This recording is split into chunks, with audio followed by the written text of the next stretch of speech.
Assalamualaikum warahmatullahi wabarakatuh. Di sini kami akan mempresentasikan analisis Big Data. Dengan anggota kelompok, saya sendiri, Juni Asmara, dan dua rekan saya, Muhammad Nur Said dan Yudi Suparti.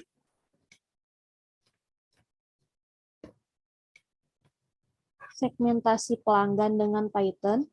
Misalkan kita memiliki perusahaan yang menjual beberapa produk dan Anda ingin mengetahui seberapa baik kinerja penjualan produk tersebut. Anda memiliki data yang dapat kami analisis, tetapi analisis seperti apa yang dapat kami lakukan? Nah, kita bisa mengelompokkannya pelanggan berdasarkan perilaku pembelian mereka di pasar. Semoga presentasi ini dapat membantu Anda dalam melakukan segmentasi pelanggan secara bertahap, mulai dari menyiapkan data hingga mengelompokkannya. Sebelum kita masuk ke prosesnya, saya akan memberitahu beberapa langkah-langkah seperti apa yang akan kita pelajari. Yang pertama, kumpulkan datanya atau menganalisis, buat tabel resensi frekuensi monetary atau disebut RFM. Yang kedua, kelola sweetness dan skala setiap variabel. Yang ketiga, jelajahi datanya. Yang keempat, kelompokkan datanya. Yang kelima, tafsirkan hasilnya. Pada langkah ini, kita akan mengumpulkan data terlebih dahulu. Untuk kasus ini, kami akan mengambil data dari USI Machine Learning yang disebut dataset retail online. Dataset itu sendiri merupakan data transaksi yang berisi transaksi dari 1 Desember 2010 hingga 9 Desember 2011 untuk retail online yang berbasis di Inggris. Setiap baris mewakili transaksi yang terjadi. Ini termasuk nama produk, kuantitas, harga, dan kolom lain yang mewakili ID. Dataset ini berukuran 541.909 baris dan 8 kolom. Untuk kasus ini, kami tidak menggunakan semua baris. Sebagai gantinya, kami akan mengambil sampel sebanyak 2.000 baris dari kumpulan data. Dan kami berasumsi bahwa dataset itu sebagai keseluruhan transaksi yang dilakukan pelanggan. Terlebih dahulu, kita harus menginstal pip import dan lainnya. Dikarenakan agar bisa berjalan kodenya. Nah, agar lebih mudah, kita bisa menggunakan Google Colab yang tidak harus menginstal pip atau import terlebih dahulu. Dan selanjutnya, kode yang akan muncul bisa dilihat.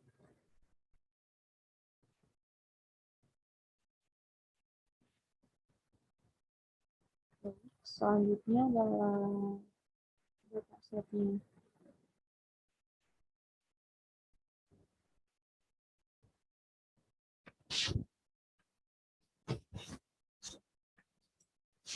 Nah, setelah kami mengambil sampel data, kami akan membuat data lebih mudah untuk melakukan analisis. Untuk mensegmentasi pelanggan, ada beberapa metrik yang bisa kita gunakan, seperti kapan pelanggan membeli produk untuk terakhir kalinya, seberapa sering pelanggan membeli produk, dan berapa banyak pelanggan membayar produk tersebut. Kami akan menyebut segmentasi ini sebagai segmentasi RFM. Untuk membuat tabel RFM, kita bisa membuat kolom-kolom tersebut seperti kolom resensi, frekuensi, dan monetary value. Untuk mendapatkan jumlah hari untuk kolom kebaruan, kita dapat mengurangi tanggal snapshot dengan tanggal terjadinya transaksi. Untuk membuat kolom frekuensi, kita bisa menghitung beberapa banyak transaksi yang dilakukan oleh setiap pelanggan. Dan untuk membuat kolom nilai moneter, kita dapat menjumlahkan semua transaksi untuk setiap pelanggan. Ini kode yang akan keluar, bisa dilihat.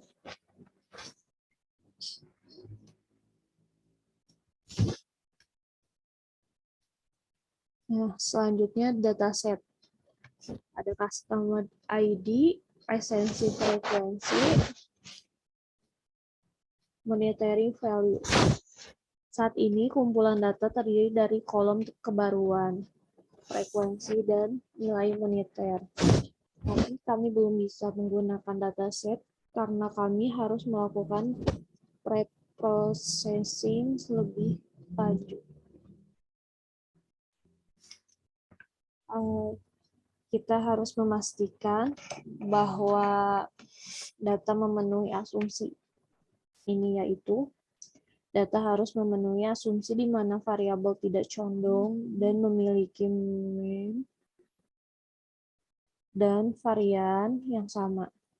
Karena itu, kita harus mengatur kemiringan variabel. Berikut adalah visualisasi dari masing-masing variabel. Nah, di bawah ini kita bisa lihat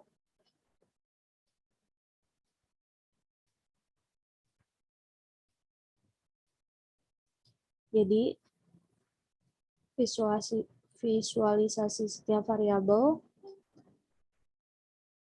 dan dengan tanpa transformasi dari kiri atas searah jarum jam pada masing-masing variabel menunjukkan plot tanpa transformasi.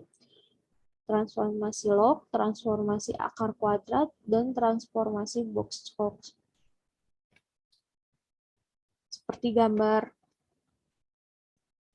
di atas, kita harus mengubah data sehingga memiliki bentuk yang simetris. Ada beberapa metode yang bisa kita gunakan untuk mengelola sejenis, yaitu transformasi log, transformasi akar kuadrat, dan transformasi box. Nah, di sini kita dapat menggunakan transformasi jika variabel hanya memiliki nilai positif. Jika nilai negatif, kita tidak bisa menggunakan. Berdasarkan visualisasi tersebut, terlihat bahwa variabel dengan transformasi box menunjukkan bentuk yang lebih simetris dibandingkan dengan transformasi lain. Untuk memastikan kami menghitung setiap variabel menggunakan fungsi swing, hasilnya terlihat seperti ini.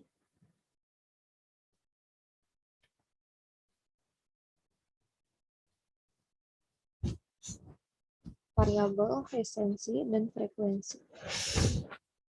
Nah, selanjutnya adalah cara menginterpretasikan nilai sequence. Jika nilainya mendekati 0, variabel tersebut cenderung berbentuk simetris. Namun jika tidak, variabelnya miring. Berdasarkan perhitungan tersebut, kami menggunakan variabel yang menggunakan transformasi box. Berdasarkan perhitungan tersebut, kita akan menggunakan variabel yang menggunakan transformasi box, kecuali variabel monetary value, karena variabel tersebut termasuk nilai negatif. Untuk menangani variabel ini, kita dapat menggunakan transformasi akar kubik ke data sehingga perbandingan terlihat seperti ini. Baik, selanjutnya akan dijelaskan dengan rekan saya yaitu Muhammad Nur Syahid. Baik, selanjutnya kita masuk ke slide 13. Dengan menggunakan transformasi, kita akan memiliki data yang kurang condong, nilai squarenya turun dari 16,63 menjadi 1,16. Oleh karena itu, kita dapat mengubah tabel RFM dengan kode ini, yaitu from SCSP, import stat, dan seterusnya. Ini akan terlihat seperti ini, yaitu ada menampilkan resensi, frekuensi, dan monetary value. Oke, kita lanjut lagi.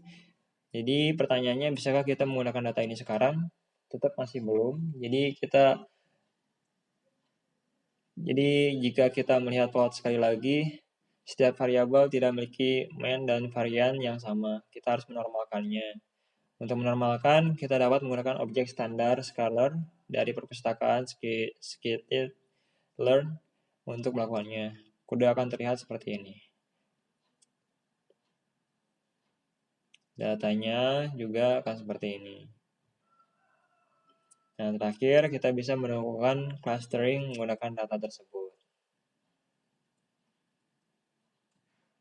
Nah, baik, kita langsung masuk ke bagian modeling. Tepat setelah kami memproses data sebelumnya, sekarang kita dapat fokus pada pemodelan untuk membuat segmentasi dari data. Kita dapat menggunakan algoritma K-means. Algoritma K-means adalah algoritma pembelajaran tanpa pengawasan yang menggunakan prinsip geometri untuk menentukan cluster mana yang termasuk dalam data. Dengan menentukan setiap centroid, kami menghitung jarak ke setiap centroid.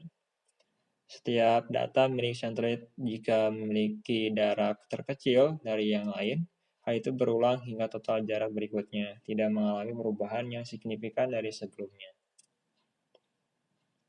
Untuk mengimplementasikan K-means dengan Python sangatlah mudah. Kita dapat menggunakan fungsi K-means dari scikit-learn untuk melakukan ini. Untuk membuat clustering, kita mencapai performa maksimal. Kita harus menentukan hyperparameter mana yang cocok untuk data. Untuk menentukan hyperparameter mana yang terbaik untuk model dan data kami dapat menggunakan metode siku untuk memutuskan. Kode akan terlihat seperti ini. Inilah hasilnya. Itu ada grafik yang bagaimana cara menginterpretasikan plotnya. Jadi sumbu X adalah nilai K dan sumbu Y adalah nilai SSE data. Kami akan mengambil parameter terbaik dengan melihat di mana nilai K akan menjadi trend linear pada K berturut-turut berikutnya. Berdasarkan pengamatan kami, nilai K dari 3 adalah hyperparameter terbaik untuk model kami. Karena nilai K berikutnya cenderung memiliki trend linear. Oleh karena itu, model terbaik kami untuk dapat tersebut adalah K-means dengan jumlah cluster adalah 3. Sekarang kami dapat menyesuaikan model dengan kode ini. Dengan menyesuaikan model, kita dapat memiliki cluster di mana setiap data berada. Dengan begitu, kita bisa menganalisis datanya. Dan kita masuk lagi ke interpret the segment. Kita dapat meringkas tabel RFM berdasarkan cluster dan menghitung min dari setiap variabel. Kode akan terlihat seperti ini. Customer cluster model labels, yang mana akan melihatkan resensi, frekuensi, dan monetary value-nya dengan menggunakan rata-ratanya. Ini output dari kode terlihat seperti ini. Rata-ratanya untuk yang resensi untuk cluster 0 76,7, cluster 1 232, cluster 2 44, frekuensi ada 3 11, monetary value 69, 23 dan 14. Selain itu, kita dapat menganalisis segmen menggunakan plot ular. Ini membutuhkan dataset yang dinormalisasi dan juga label cluster. Dengan menggunakan plot ini, kita dapat memiliki visualisasi yang baik dari data tentang bagaimana klaster berbeda satu sama lain. Nah, kita dapat membuat plot dengan menggunakan kode ini juga. Create the data frame.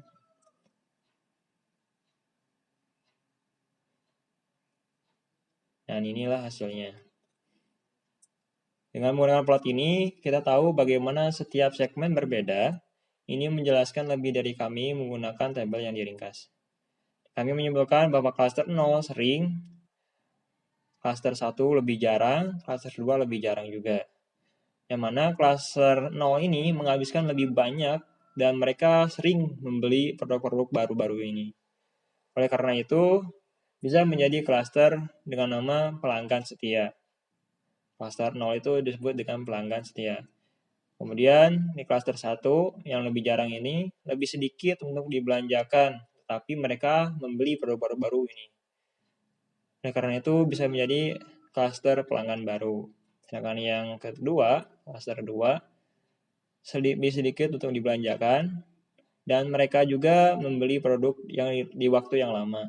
Oleh karena itu disebut pelanggan yang churn atau pelanggan bergejolak. Jadi kesimpulannya, segmentasi pelanggan sangat diperlukan untuk mengetahui karakteristik apa saja yang ada pada setiap pelanggan. Presentasi ini juga menunjukkan kepada Anda cara mengimplementasikannya menggunakan Python. Saya harap dapat bermanfaat, dan kami harap juga dapat bermanfaat dan dapat menerapkan pada kasus Anda. Ini dia daftar pustaka yang kami gunakan. Daftar gunakan yang dari referensinya dari website Holit dengan judul Customer Segmentation in Python. Dan ini ada lampiran mengenai kode keseluruhannya.